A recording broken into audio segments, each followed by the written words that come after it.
Good afternoon, everyone. Welcome back to Starkey Farmstead. Today we're going to talk about deep watering systems and worm towers. Basically, guys, they're the same thing, and they're made out of PVC pipe. Now, this is just sewer pipe, unused, just old extra sewer pipe we had laying around the farm. Now, we drilled holes all through it. This is about a 2-foot piece of sewer pipe. You can make them about 3 feet, depending how deep you're going to want to get them into the ground. Now I'm going to turn the camera around and I'm going to show you when you should use this deep watering system and when you should not. This is our new pollinator slash rabbit garden that we built on top of an old burn pile from the other day. Now I went ahead and I got in my watering towers as deep as I could get them in with a hammer on the top.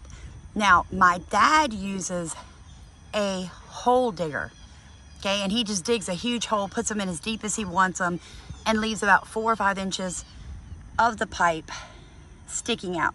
So he would bury all of that. I mean, like very, very deep. My soil's a little different. I have a really hard compacted clay on my property, and I've tried using the hole puncher by myself, guys. I'm not very good at it. So I just took a hammer, banged these in as deep as I could get them, which was about 3.5 inches. And as the season wears on and the ground softens up, I will be able to get them deeper. Now in this garden, everything is just germinating. So I'm not going to use my deep watering systems. What I'm using them for right now is compost. I come out here, I put eggshells, coffee grounds, banana peels, cut up grass, and I shove them down into those holes just to bring in the worms, just to create a pocket of nutrients. You cannot deep water this type of bed yet.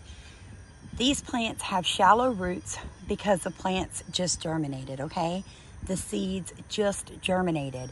So you're still gonna be doing top watering on this type of bed, all right? Once your plant's roots get established and your plant is 3 or 4 inches tall, you can then apply the deep root watering method.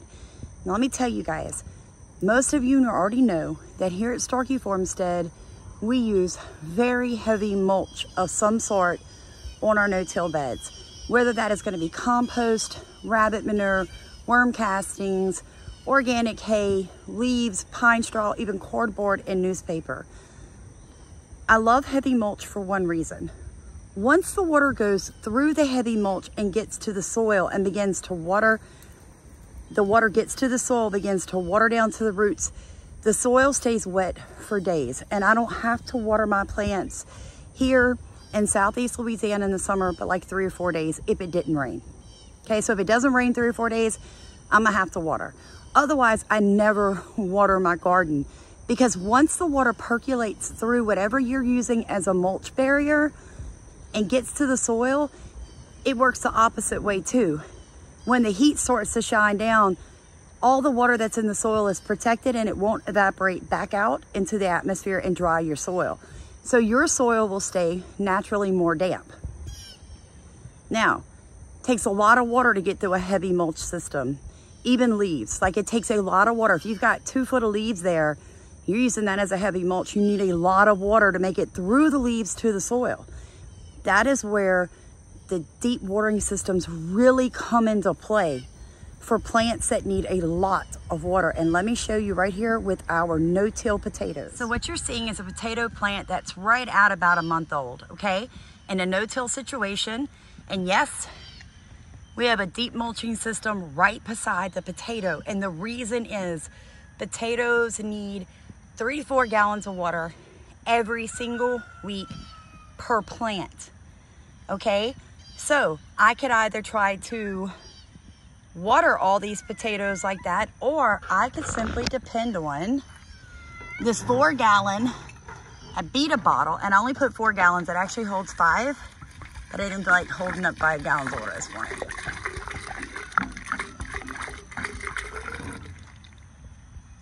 Let that work into the soil.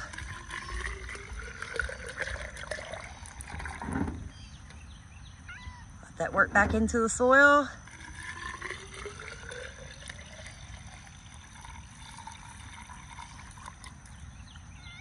Let that work back into the soil.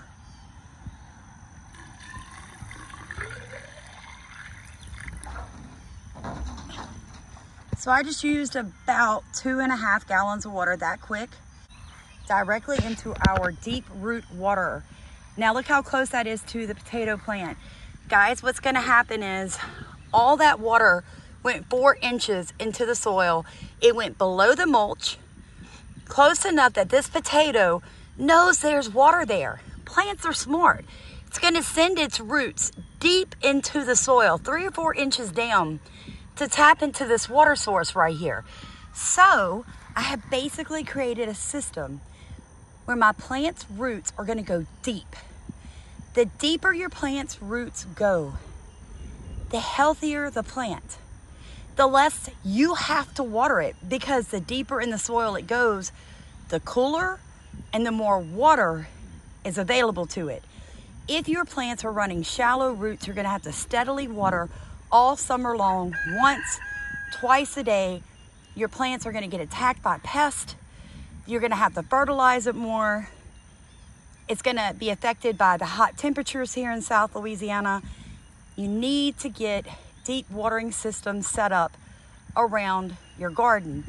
Obviously, I have a 1/4 acre, and I'm not setting up deep watering towers throughout this entire garden, but around specific types of plants, I absolutely will. I even have them in our raised bed. Now, this is the no-till bed we did during the demonstration the other day.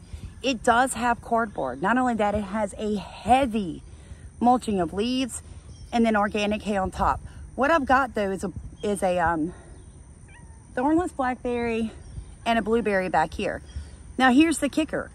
This is 2 foot of mulch on top of these 2 fruit trees that are young, and I need their roots to go deep because I don't have a watering system and no way to get water this far up on the front of my property. So we have 2 acres, but we only have 1 well. My well is 14 years old. I don't want to overtax it watering the fig trees and now the blueberry and the blackberry. So today, this pipe, this deep watering system will be added on the edge right here between these 2 plants. And I will carry that Abita Springs bottle with only 4 gallons because Sam's not killing herself with a full 5. I end up carrying a gallon of water in my clothes before I get it up here. I will water every 3 to 4 days with that Abita Springs bottle, 4 gallons of water deep in the soil, encouraging these fruit trees to go deep. Guys, it's the only way to save your fruit trees in Louisiana or other really hot, humid, arid areas. You've got to get your fruiting vines and trees to tap those roots deep. It will save you money. It will save you water. If you live in an area that is already doing you can only water your plants this specific amount of time on these specific amount of days, this system is for you, okay? Because you can train your roots to go deep into the soil and pull moisture where the sun can't go. So I really hope this helps you guys. I know it seems like a lot of information, but there's so many ways. My dad even takes so many ways that you can use this system. My dad even takes handfuls of red wigglers, which are composting worms, and earthworms, which are earthworms, and dumps them into his pipes occasionally to let them get in there and continue to amend his soil. Let me show you one more setup. This will be our raised bed system where I'm doing both deep watering and top watering, and I'm gonna tell you why. Okay, so in this bed, I go with a lot of native plants to Louisiana, a lot of vegetable plants. I have a lot of nitrogen fixers. You're gonna see oats. You're gonna see clover. You're also gonna see that deep watering system right there. Of course, this is the bed that I never dig up, ever. So I've got my asparagus. It's on its 2nd year. Next year, I will be able to harvest. I've got some herbs in here. I've got some flowering plants in here. I've got some garlic in here. I've got some Wandering Jew in here. I mean, this bed is just a combination of many types of plants just kind of crammed together, and I just let it do whatever it's gonna do. It's not really a place that I come to harvest food for us. It's simply a place that I let nature kind of take over and do what it wants to do. However, this probably has 500 different types of seeds that have been added to this bed in the last 2 weeks. You can see them all starting to sprout. I must top water, and I do have an irrigation system up here that pours water, or I can use a water hose, or you could use a sprinkler. You have to top water this bed so that the seeds will germinate. But for things like my asparagus that's got a deep root system, that's what this is for. So that it keeps going deeper and deeper into the soil beneath this bed. Because here at Starkey Farmstead, never close our raised beds off from the soil beneath. To me, that's counterproductive. I know you may be worried about toxins in your soils. You may be worried about the composition of your soils. It might be too rocky, too dry. It's okay. Build your raised bed on top of it. Just build it. Eventually, earthworms and things are going to come in and begin to amend your natural native soil that is below your raised bed. Don't close it off, guys. You can put a weed barrier with, like, my dad uses cardboard newspaper that's biodegradable, because he's like, if you put a plastic down there, eventually even plastic tears up. Now you have plastic between your ground and your box that's no longer keeping out weeds, but it's breaking down, putting microplastics into the soil that get smaller and smaller, and your plants begin to uptake that, and now you have plastics in your food. So just think through weed barriers. Go with something biodegradable. You may have to reapply every year. Reapply on top of the old soil, add your new stuff on top in your raised beds, and keep going, guys. Keep going, okay? Because even I get grass breakthrough. Even with the massive tarping, the heavy mulch, I'm still getting weeds and grass that breaks through. Let me tell you about weeds. If you're getting the same weed in the same area, it's because there's something lacking in your soil. Look that weed up, see what it does for the soil, and you'll figure out what your soil is missing. Nature gives you clues. We must learn to work with nature, guys, okay? Because around the world, they're starting to cut back on how much water people can use. I'm just saying, I know there's a lot of people from other countries that watch our channel and other states. If you're in an area that monitors and limits the amount of water you can use, or whether or not you can actually catch even rainwater, please comment.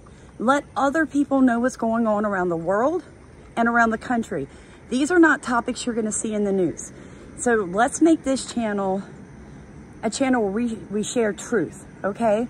So if you're in an area that is cutting down on how much water you can run for your plants, or whether or not you can even catch your own rainwater, I want to know about it in the comments. I want my viewers to know about it in the comments, because if it's happening to you, it's coming to a town near me soon enough, even here in wet Louisiana.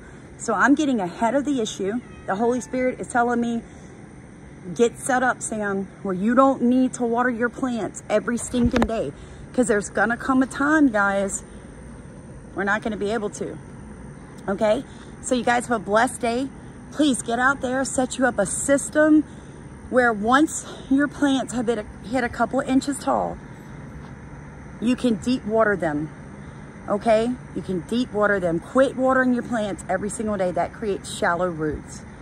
Get into a cycle.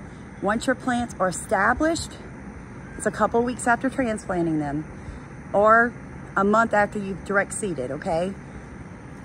Make your plants water for 3 or 4 hours.